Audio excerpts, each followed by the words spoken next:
got my Guy Fawkes mask on.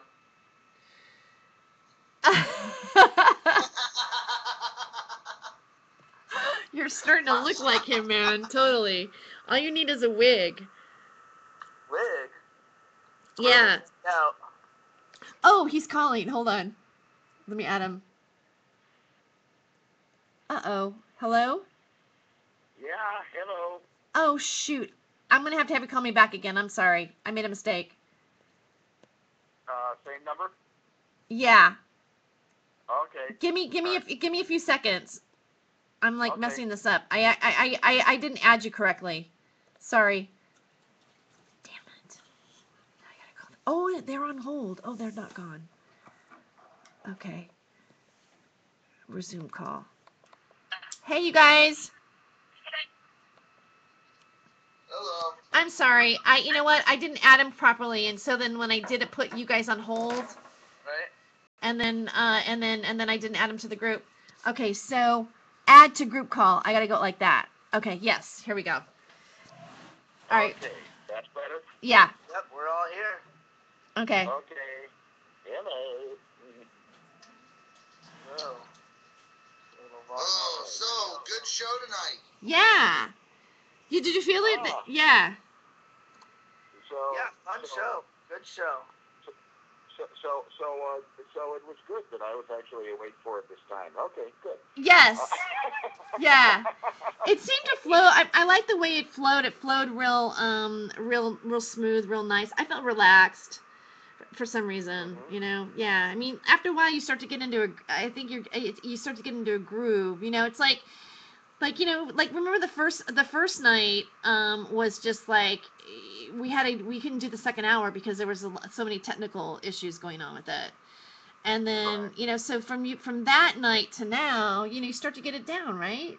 You start getting the groove, you know what you're doing, you got a system, you get used to working with people, you know. I look forward to it every night. You begin to sense where your zone is. Well, and also like I know like when you guys come with me, I feel secure. Like I know like okay, you know, I know that there's not going to be there's always going to be something interesting that's going to happen.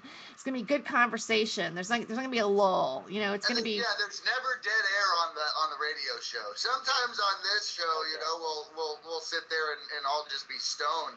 And it's 3 o'clock in the morning, you know, or it's 3, we're all like looking at each other going, oh my God, I can't believe I'm up right now, you know.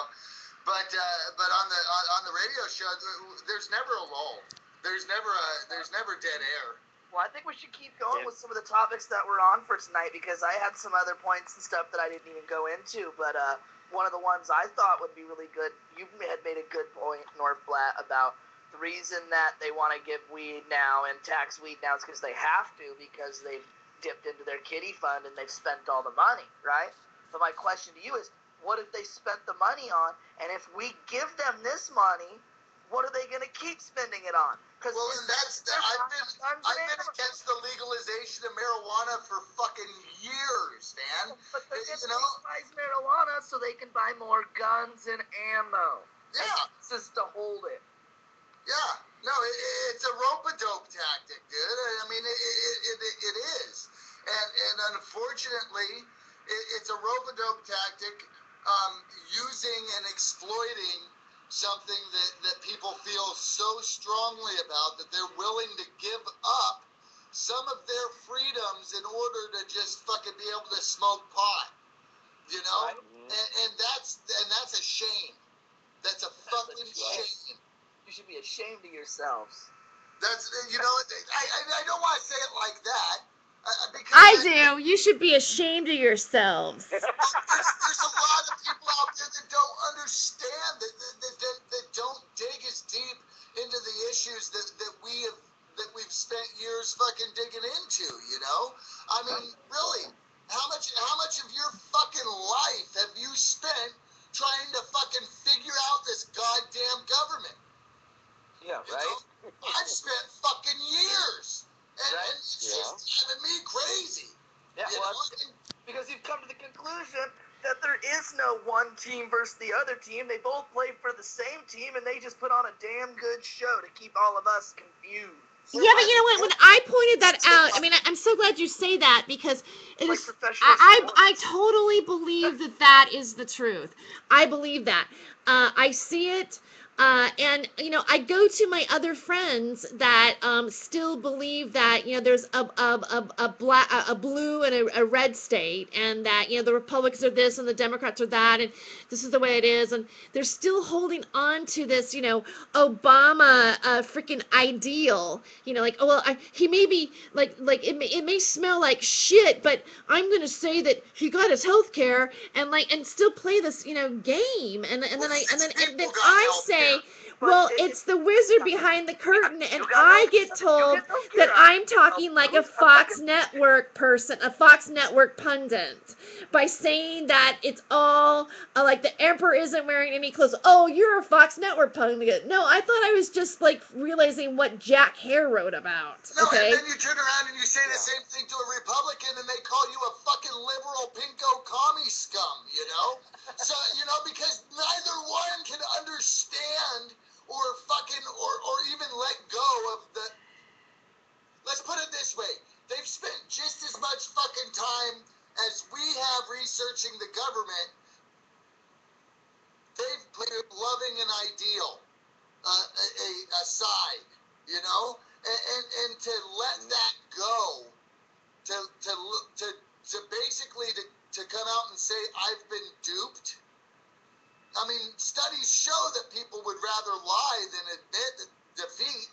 They'd rather lie and say that they were winners than say that they were losers. To me, it's like this. It reminds me a lot of professional sports. Okay, and professional sports that you have opposing teams, right? You even have different conferences.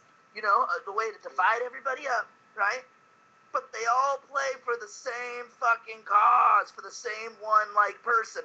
And here's the thing: even if you don't think they already know who's gonna win what game before they even go into it, who's gonna, before the baseball season even starts, if you don't think they know who's gonna win the World Series, you're crazy. Before football starts, if you think they don't know who's gonna win the Super Bowl, you're nuts. Because apparently the only way to win in sports anymore is to have a natural disaster. You get a bombing, you get the World Series. You get flooded, you get a couple Super Bowls. I mean, so if that's the case, let's go blow up the White House. Maybe we'll get a new government. Well, there is at least one exception to that, and that's the Chicago Cubs. You know full well they're going to wind up bidding before Memorial Day. So, yeah, but even in Chicago, it's I always had a lot of fun with the idea that you have you're either a Cubs fan or a White Sox fan. There's not much intermingling between the two, and I'm thinking, hey, it's still Major League Baseball. What are you talking about? Yeah. It's still essentially part of the same conglomeration. Joe, it's like wrestling. Well, there's the good guy and the bad guy, and it's just like the UFC. There's a good guy and a bad guy. I think the government latched on.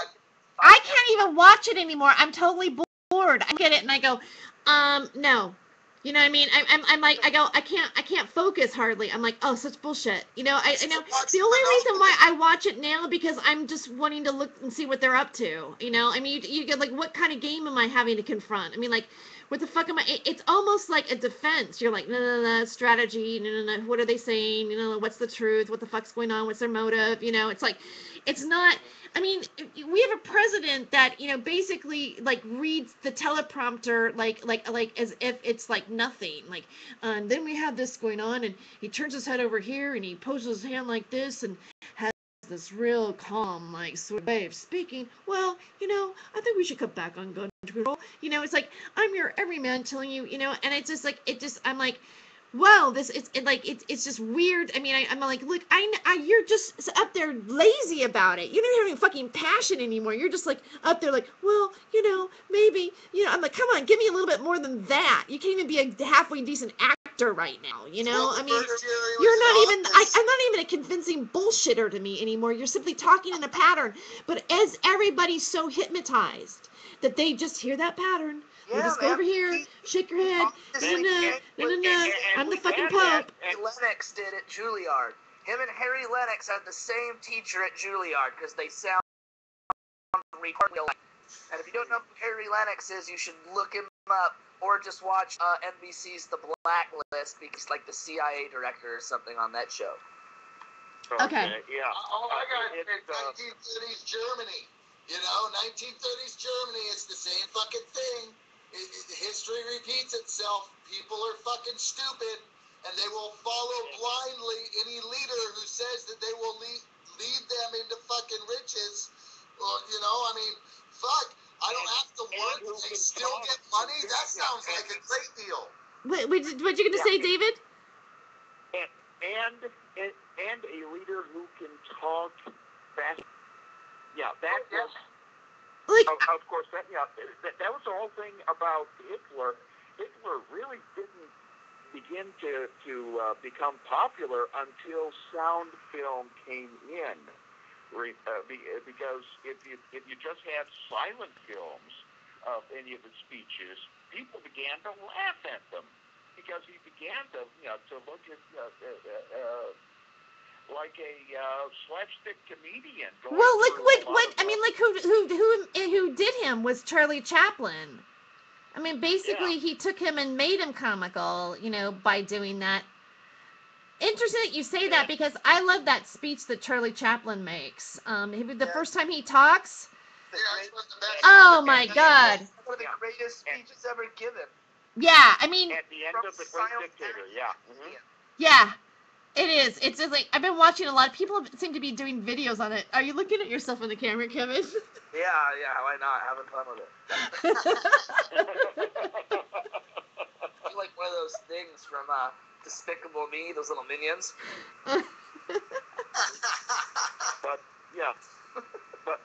we've had teleprompter presidents, you know, since at the very least since Reagan. Reaganomics. Well. In fact, I wouldn't. You know, I don't know if I don't know if it's even possible that I would wind up adding Jimmy Carter to that. Yeah, I was gonna say it goes a little bit farther back than Reagan even. Yeah. Look, I mean, don't you see? I mean, like they're like groomed actors. They're like frontmen. They're like the shiny glossy thing that they just put in front of you. I saw something. I heard something really interesting on Roxy Lopez's show, The Truth Denied. She had this guest where they were talking about survivalists, like if this disaster happened, that, and apparently they're you know, they've written books, they're famous for it. I mean, he's like, they talked to him for The Walking Dead, you know, as party script supervisor for what would happen in this particular situation and what it would look like, and this is what you would do. He said that he worked with some sort of like program, and he admitted that. Whoops, what happened? We lost video. So now everybody's on the same status that I am. Okay. He said that there was a second government, a second president, a second everything that was underground, living in cities underground, that in case these presidents didn't pan out, they have a whole nother team waiting to replace them. That's probably about right. Star Chamber kind of thing. Yeah. I mean, is it? I mean, like that. I mean, I thought, whoa. I mean, like, sometimes you hear this kind of information, you're like, wow, is this real? Absolutely. And it makes you wonder, because when you look at such a show in front of you, and I say I'm having a show in front of me. That's how I feel. Right. How many Saddam Husseins were there? There were tons of them. You never knew which one you were going to get. He was rumored to have over 300 lookalikes. They would actually take people and give them plastic surgery to look like him. Is North Flat with us? Yes, North Flat's with you. What happened to the video? I don't know what happened to the video. Click on your video button on your Skype. I don't know. All of mine was somehow just mystically turned off by itself, and then I clicked it back on, and mine turned right back on. Yeah, me too. That fucking horrible picture of myself on there, man. I hate that thing. How did we just lose power though when I was just getting ready to say that there was another president underground? Right. Like I'm getting right to like this, you know. I know I get a little high and I get on a tangent about something, but before I get to the point, but still, like right before they go, and then there's a shadow government. There's a government below the government hidden in the ground. Well, I think there's 5 round tables. 5 round tables, and of those 5 round tables, you have the CFR, you have the Bilderbergs, you have the Trilateral Commission. Let's see here. You have the Chatham House, and then you have the Rhodes, which would include Rhodes Foundation, Rhodes Scholarships, and whatnot. I think of those 5 round tables, those guys right there make up, a good 95% of the world's government. And what is that that other company? And I'm spacing out on the name now, but it's one that I should know. That apparently, some corporate something or other that the Bushes and Tony Blair and a few other people who were involved in the little mess in 2002 in Baghdad were a part of. And I'm trying to remember what the name is of that. This something or other group. And I want to say it starts with a C. You know, we lost Kevin. The Carlisle Group, yeah. Yeah, Carlisle. I just remembered it, yeah. We actually lost Kevin. Did we? Mm-hmm. Was it something I said? No, it was just like all of a sudden he just disappeared. Kevin?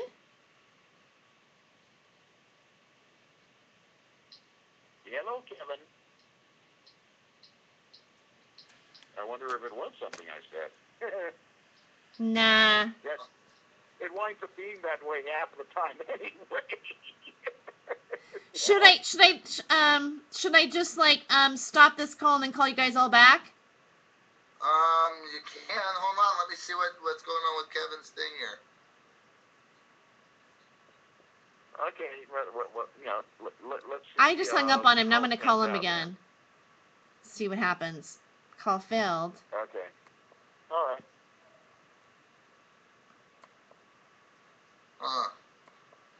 I'll find out what's wrong. Hold on. What the fuck, Kevin? The Marquis de Sade is alive and well and operating Microsoft. Yeah.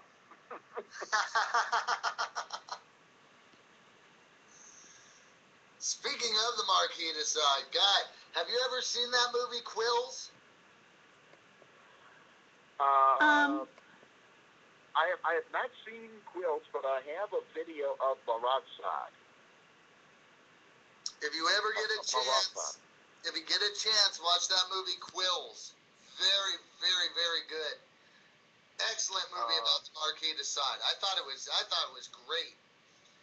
And of course, one of my favorite comedy albums was Lord Buckley's The Bad Rapping of the Marquis de Sade. Oh. Oh, here he comes. He's coming back. Did you see the show the other night with Laura Buckley? Hey.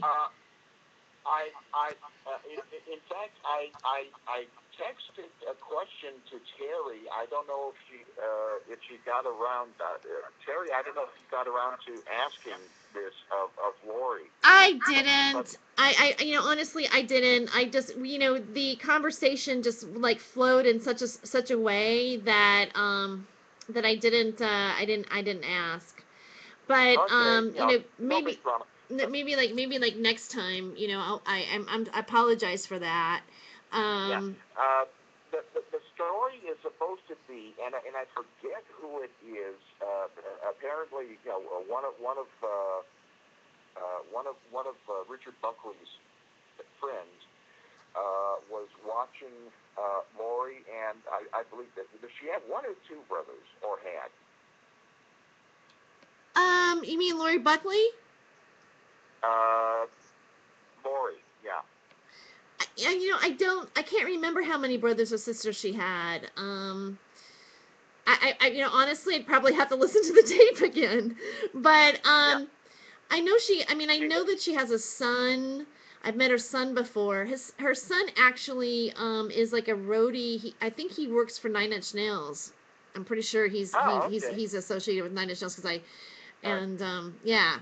So, Anyway, the story is supposedly that Lori and her brother or brothers were apparently playing on, I don't know if it was a swing set or a slide or some such deal, in a rather vigorous manner, so to speak, and that Lord Buckley turns to his friend who's watching all of this and says, "Don't worry, they're heavily insured."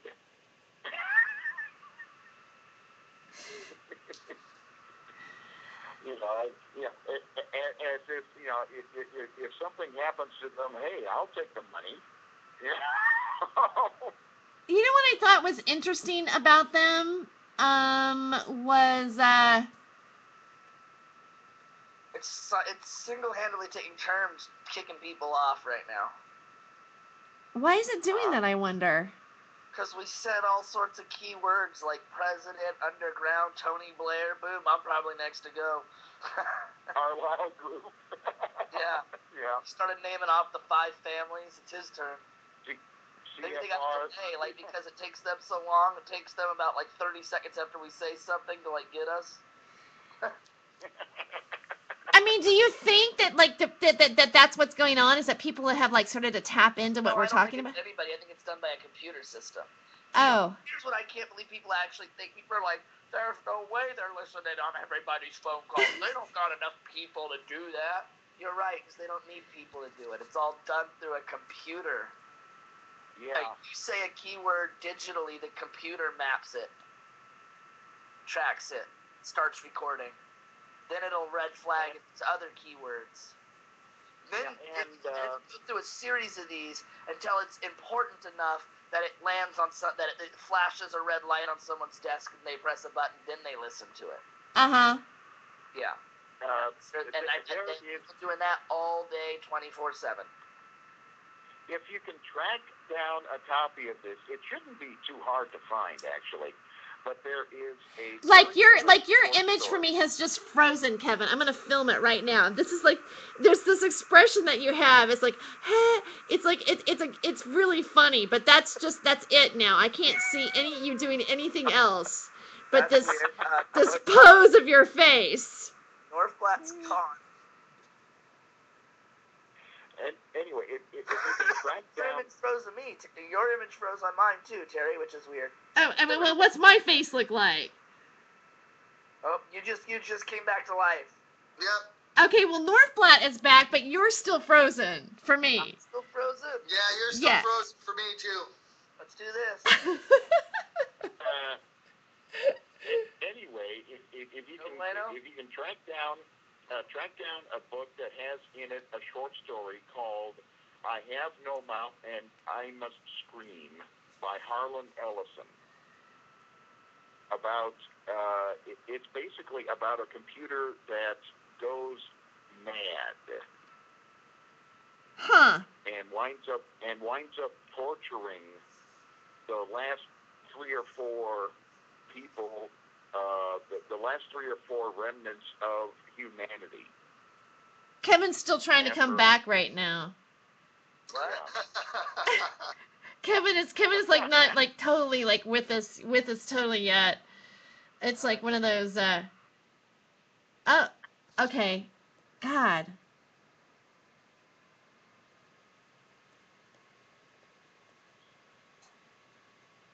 Yeah.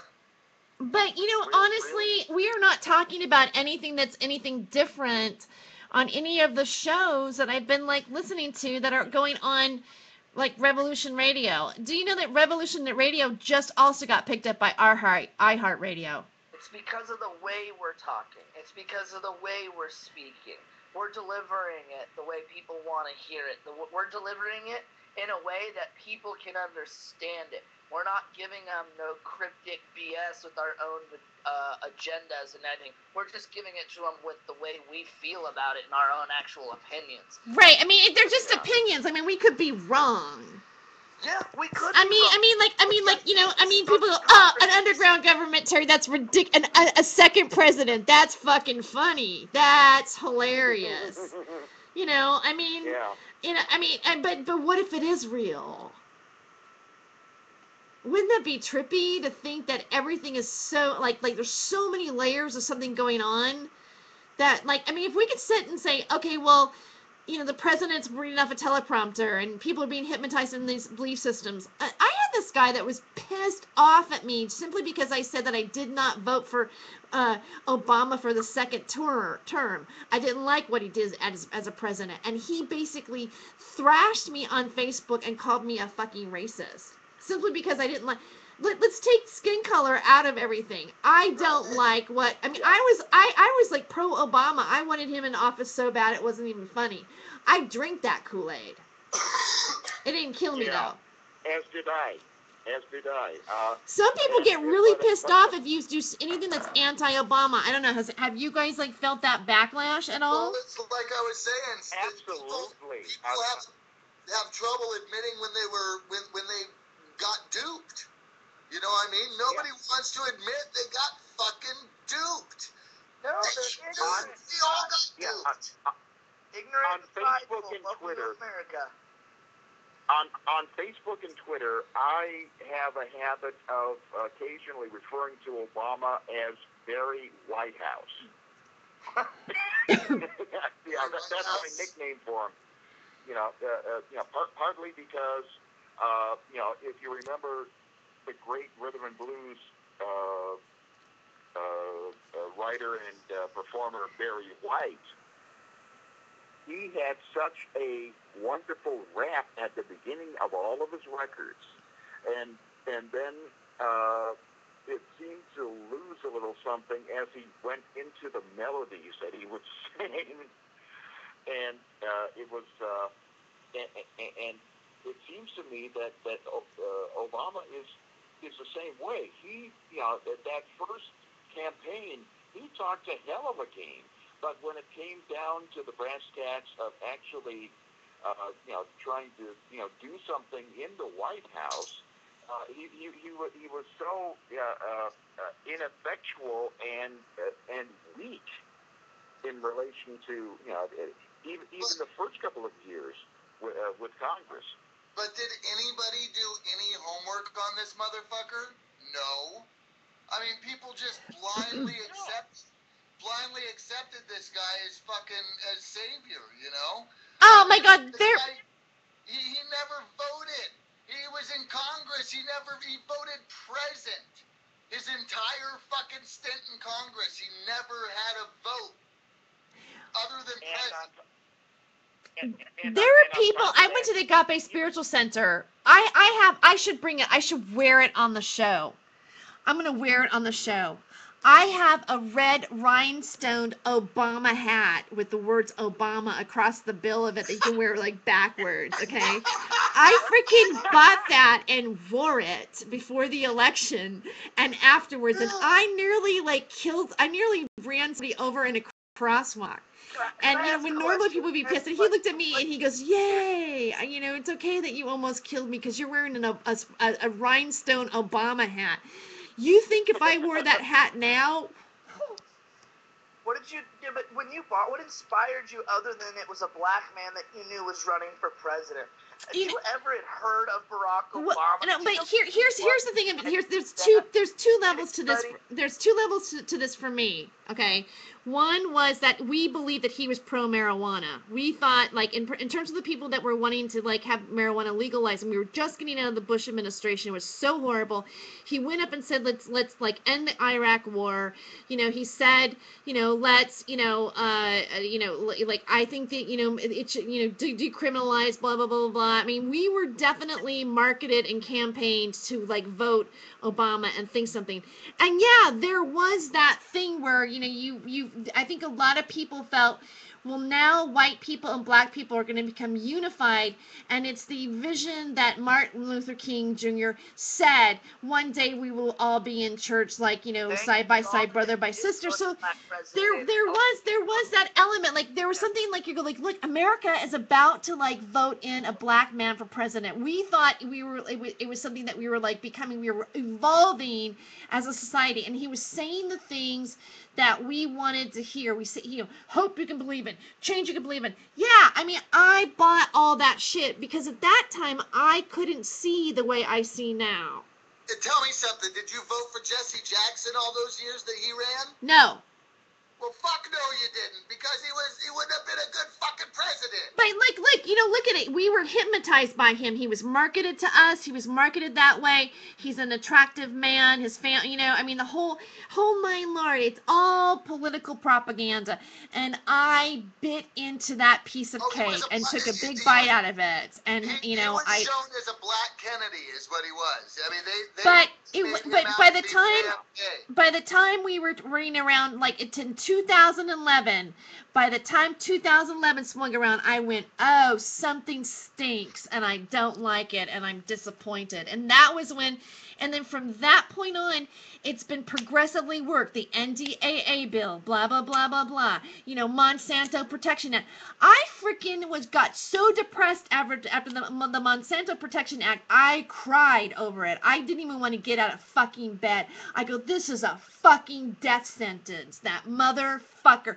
And he did it. He always signs those things right when something else is going on. It's Christmas, or it's New Year's, or, the gay people just got liberated. Oh, I'm going to fuck you in the ass now. Here, gay people, here's a little nugget for you to be happy on, and the world to think that I'm the good guy. I'm Mr., give you fucking health care and let there be gay marriage.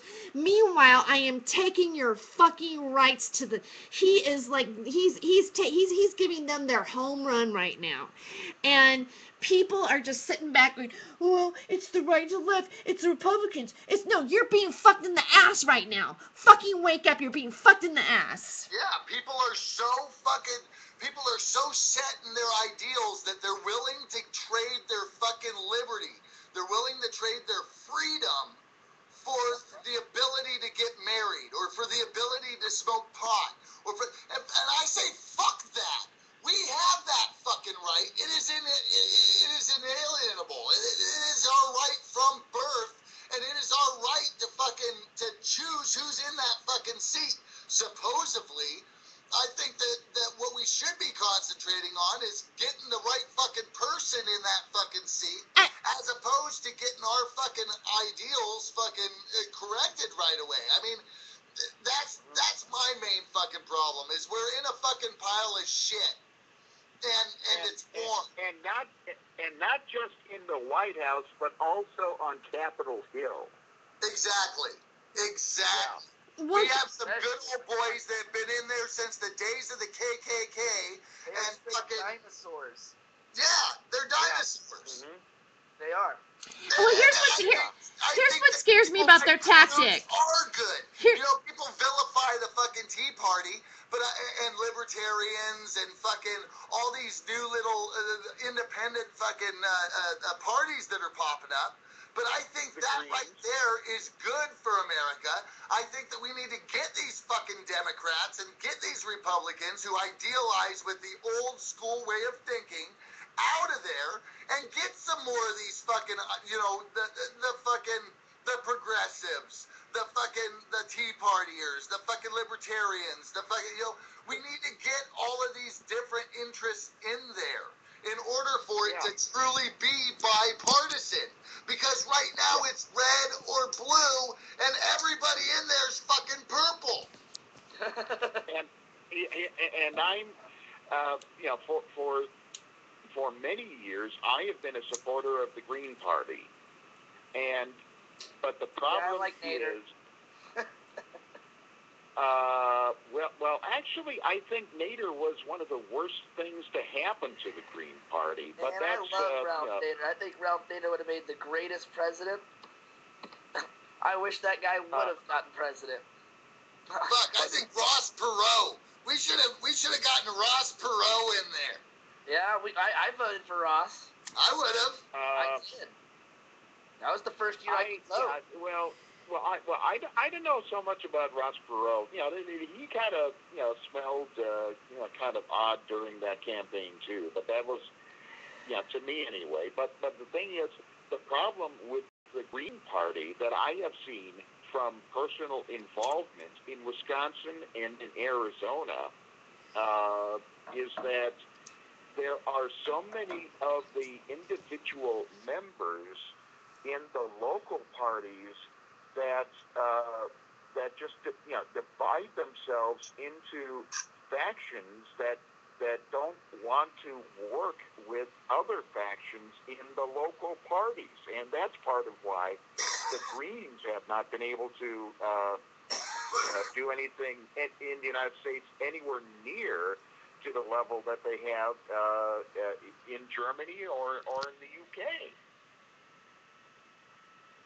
Yeah, I think we've been duped. We've been duped, and we've been duped for years. I'm just a little bit distracted by Kevin. Kevin, you're like you're sporting the look, man. I mean, like I think Kevin went fucking. I'm on camera now. I gotta clip my. You're looking really good. Really? You should see my hair. I really just. Yeah, I mean, but I feel like it's like how like you see like entertainers and they and all of a sudden but then all of a sudden they first started their career and then all of a sudden they go, yeah, I'm like. And I slick myself up, and they get. He's got a real Kenny Powers fucking thing going on. But you look good. You look good. Yeah. You're getting the style. I'm like kind of like I've started to dress down more. Like I'm all like sweatshirt. I'll put a cap on. I put makeup on, but the last couple of days I'm just like I'm so fucking tired. I swear to God. Last couple of days, I've been getting up 5 minutes before fucking time to get on, so my hair's all fucking, up and. You guys just don't know it. I'm just in my white pajama t-shirt, and I'm not wearing any pants. yeah, one of those kind of deals. Oh, by the way, Terry, was tonight the 9th Hollywood Hampshires on... No, actually it wasn't. I don't know why he put a 9 on the end of it. The 9th episode, I believe, was Lori Buckley. I think that was number 9. And I think... Because tonight I was tempted to start going number 9. I know. I mean that night because I remember the 9th episode, and yeah, I'm pretty sure it's Lori Buckley, and I said, and I go number 9. 9's kind of of course there's 9, and then that night my friend actually uploaded a video that I put into our thing it was a short film. It was an Indian film with the number 9 in it. Classroom 9 or something like that, or Children of the 9, or it was something. But I don't know if it's that. And then the other day, I wrote on a piece of paper, it's right here, I wrote Children of the 9. And so, I don't know, 9's been kind of a reoccurring number for me. I don't know if that, how you have synchronicity?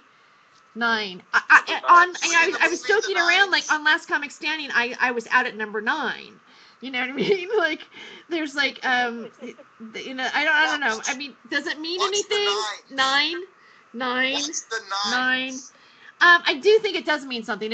Astrologically, it means it has a certain thing with it. So I need to read up on it more. I read up on numbers because sometimes I notice patterns of numbers that my eye will look at all the time. I'll go 444. 444 I've seen 2 times today. 555. 333's been a lot lately.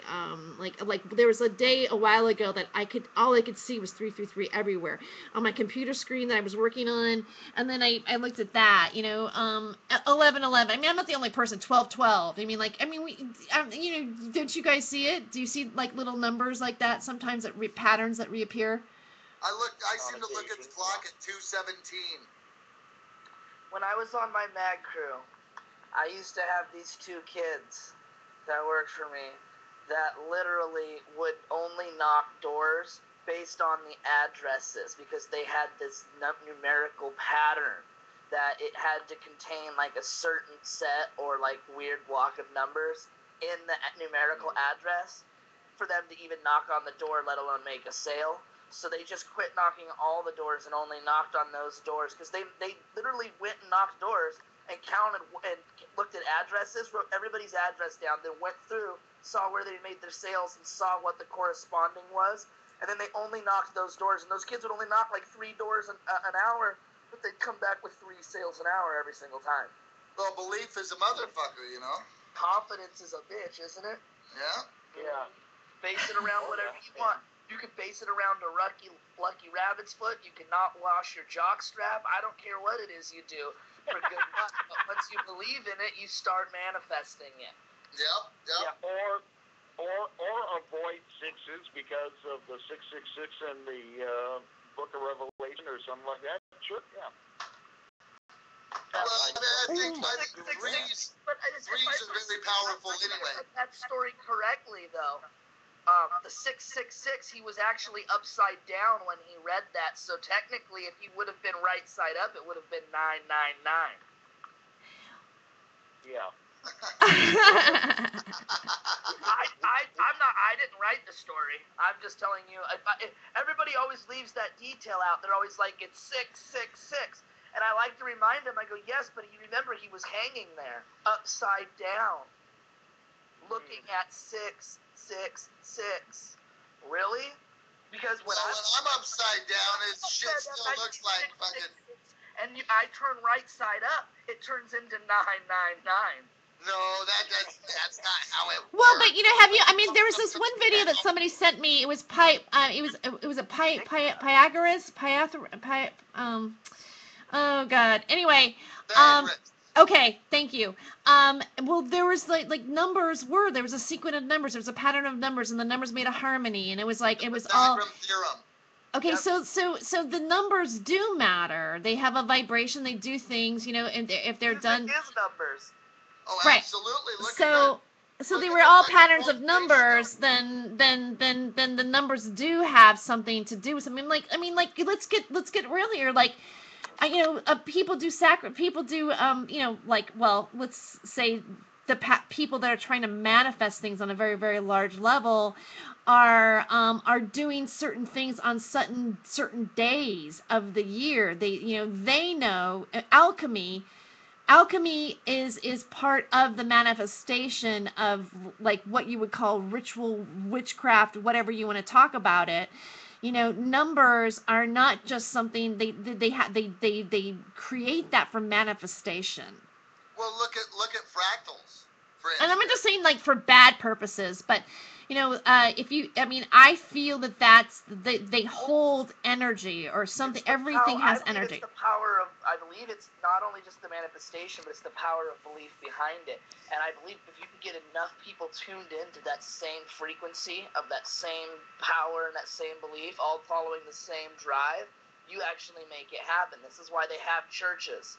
This is why they go to church on like Wednesdays and Sundays. They get enough people in there praying at the same time. It becomes, it becomes real. The power and the belief becomes strong enough that it's real. And it's just like, so if you get enough people together to believe something at the same point in time, and you can get everybody on the same page, it becomes real and it happens. You can make all sorts of stuff happen that way. And numbers are the only true universal language. Okay, I have a question to ask you about when you say the guy was hanging upside down and he saw 666, but when he was right... But he went right side up. It was 999. So are you saying that if what is Luciferian was turned around in the opposite direction, then it's the divine aspect of 9. Or I mean, are you saying that it's the lighter side of the dark of what it is? It's like the pentagram being upside down makes it satanic, but upwards it means it does something else. You know what I mean? I mean, like, when somebody's a satanic person because the pentagram is inverted upside down. That's the Luciferian aspect of it, but right side up, it's not. Correct. Here's the deal is like this. Everybody has been taught it's 666 is this evil number because of that story, right? Right. But the problem is nobody's actually read the story. And if you have read the story, you find out that he is reading it upside down. It tells you that before you even get to the numbers. He talks about it, and then he goes off and he's describing, and he gets to the door and he talks about the 666, right? But right. This whole time you're upside down. It never goes back and clarifies that, but it tells you that at the beginning. And if you understand that, then you realize that the number isn't 666; it's 999. And that would be German. What do you mean German? I don't get it. How is it German? How is it German? It could be looked at that way. It very well could be looked at as it was in German. No. Okay, but like let's say you take 9 and you put it like the upward side of it, because remember like you said it's written in fucking. It's written everywhere, isn't it? It's written everywhere, isn't it? Written everywhere. It's everywhere. So there is something with 9. Look at the M. The M in Monster, in the Monster energy drinks. You know how everybody has that green M on right. It? Okay, that M is, if you look at the way it's written, it's 3 of the same symbol. And also those symbols are actually Hebrew for the number 6. Yep. It's also the same sign as a Virgo. So Jews, I mean, like Hebrews, look at that M and they see 666. That's what they see when they see a Monster energy drink. Right. But it's not 666. It's 999. That's the issue nobody wants to ever. That's what happens when you drink it. You drink it and it turns into 999. Right. Okay. Wow, it's a little bit trippy. I mean, like, when you start to think about it, you start going, whoa. I mean, if you just focus on something and go, well, what is the symbolism of this? Now, there was something that you said the other day. We had a conversation. I kind of want to ask you about it, where you explained that there was 2 gods. We've talked about, like, you hear the theory that there was 2 gods in the Bible, not just one God. That's why when you read the Bible, one of them is like this, wrathful, jealous, kind of, you owe me something, you have to be in my good graces or I'm gonna fucking chop your head off, God. And then there's the one that's like Jesus, that was all loving and forgiving and making water into wine. And I wonder what politician wrote this book. Okay, and so you said that the jealous God made the other god Lucifer, or was it like somehow Lucifer was, no, there was an in-between angel that was like a go-between or something like that, and that he. Gabriel. Okay, that's Gabriel, but then Gabriel was the archangel that was actually permitted to go between supposedly heaven and hell, and he was pretty much the middleman, like between, like he spoke to both of them, between both of them, and he fought on both sides of the war on both of their behalves at different parts in the Bible, until finally they both get tired of him and he gets banished to Earth for eternity. Okay, but then didn't you say that there was like the other god, the Luciferian, like the one who was considered to be Lucifer, was basically the hippie, that was the good guy, and the other god was actually the bad guy. So if you read the Bible, you start to learn how hypocritical it is, because everything that they say the Lucifer, or the other, Satan or the Luciferian or whatever, the other god is, as bad as they talk about him, our God goes and does 2 times, 3 times better. A couple fucking, go a couple chapters later, and boom, boom, boom, and he's wiping out whole, things and killing people and wrath and putting down. He was not a nice guy. You start looking at all this stuff that you're blaming this other person for. You're actually doing. Right. So it's kind of a moral issue. Like, who's judging who? He's telling us not to judge, yet he's the one fucking judging. Well, yes. I think also a lot of confusion lies in the way that the stories jump around. Time jumps around a lot in the Old Testament. You go from Genesis to people real quick, and Lucifer wasn't always a bad guy. Lucifer was actually was a good friend with God, and you hear stories like the Book of Job, for instance, where God and Satan are essentially sitting at a table having coffee, like the brothers from fucking Trading Places. Well, I mean, but that's interesting because Freemasons is like Job's daughters. Is that part of it? What you're talking about? Well, Job, from what I understand, Job was given a number of trials to prove his faith to God, and they and him and the devil and God were sitting and basically essentially betting on this guy's life, on whether or not they could put him through enough hell that he would turn away from God. Yep. And so they essentially tortured this man for his entire life. And it literally is. I think that might be where Aaron Russo got the idea for for the brothers on Trading Places, because that's what they were doing. They were betting on this guy's fucking life. They gave him leprosy. Well, this is after they killed all of his kids and his wife and fucking. What's that one with Heath Ledger, not Mr. Magoo's Magic, but the one where they're in like the carnival one, where they're in the Majoria, I can't remember what that's a trippy movie. He didn't even live through that movie. The Gandhi guy, right, who's like the god, versus the devil, who's played by Tom Waits. Tom Waits. One of my favorite fucking people on earth, by the way. Right. That's awesome. Tom Waits plays the devil, and the whole time and Heath Ledger plays the kid that they're wagering on. It's basically the story of Job. It was the Book of Job. Yeah. Oh, is it really? Yes, it was. It certainly matches up that way, yeah. Carnivalistic, imaginative version of the Book of Job. That's exactly what it was. I need to reread the Book of Job. That seems like a fascinating book. Yeah, but what I'm getting at is this seems to be a story from which before God and the devil were at odds with each other. You know what I mean? They're sitting down and making bar bets. Yeah, it seems to me that story should be placed a lot sooner in the Bible. Right? Than it is. But there's people that can't be.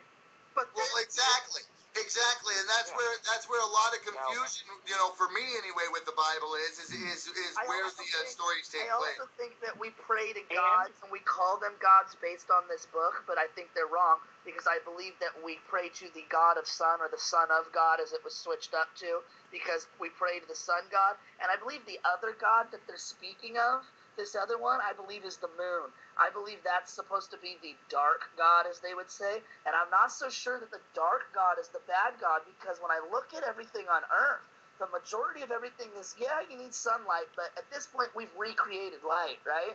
Well, I tell you what you can't go to the store and get a moon that controls gravity and ocean pull and waves and. If you go Sumerian. Yeah, but have you heard that the moon is not even really real? Well, no. If you go Sumerian, have you heard that theory? It's the morning star. If you think about it, the morning star was Lucifer. Okay, Lucifer was always referred to as the morning star. Kevin, your voice went really small. Yeah, exactly, the light bringer. Now, I think that we had a second moon at one time. I think that we had a water moon that they referred to as the morning star. That it would shine off of the reflection of the sun. And so what happened what I think happened, and this is where the asteroid belt comes from, is that Lucifer, that morning star, collided with either our planet or our moon, and made a great spectacular thing in space for people to watch and make stories about what happened. And essentially what had happened was this water body fucking hit our moon, made our moon a whole lot smaller, okay, which changed gravity, which changed how long people lived, all kinds of different things. Now, on top of that, it caused a huge amount of ice and debris in the sky. Now, when this ice hit our atmosphere, it melted and turned into about 40 days and 40 nights of water coming down very heavily. Yeah. You know, which accounts for a great flood that can be seen on every fucking continent, in every fucking religion, on every fucking storybook, in every fucking country. Is this where we get the whole Morning Star this, Morning Star Farms, Morning Star, you know, I mean, didn't we mention that there's always this Morning Star stuff going on in our marketing, in our symbolism? Exactly. I think the Morning Star is Lucifer, you know, but I think Lucifer was a heavenly body. And on top of that, if you look in the book of Genesis, of course, what is the first reference being made to man? It is God saying, let us make man in our image, using plural terms. Yeah, exactly. Yeah. Yeah. Exactly. That's like a penis pipe. Peter Pervert, oh my God, it's totally a penis. Right, yeah. Yeah, going back to the old, Peter Tork line that's on, what is that Monkeys album? Pisces, Aquarius, Capricorn, and Jones Limited. Oh, you know what? We are almost at about an hour. And, I don't know, after I hold it, there's a lot of electricity that goes through the cell phone and this to my hands. They start to get to me weird. Yeah, I'll put it down here for a second. My cell phone is reading 55 minutes, 38 seconds exactly for the length of this particular connection on my end. Definitely. How you guys feeling? I mean, how much more energy do you have? I actually have to work. I have to work a double tomorrow, so. I slept before I came on. I went to sleep at about 9. Oh, ditto. I think. I'll probably, right now, it'll be all the same to you. I'll probably just, set up a phonograph here and start, maybe put on one of Jello Biafra's spoken word albums or something like that. Yeah, I'm kind of ready to maybe call it a night. Alrighty. Yeah.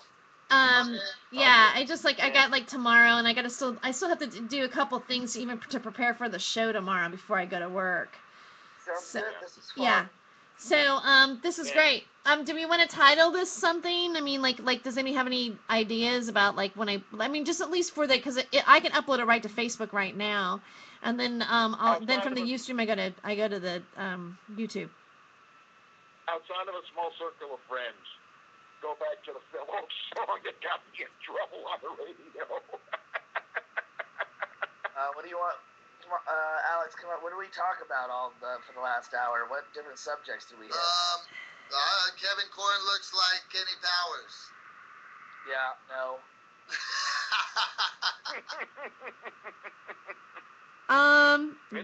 Yeah, I mean. Broadcasting. Trippin' on religion. Okay. Yeah, that sounds good. Okay. Okay, that makes sense. All right. Sounds good. I'll catch you guys all tomorrow. Okay. All right. Bye. Okay. Good night. Namaste. Namaste. Namaste. Good night. Good night.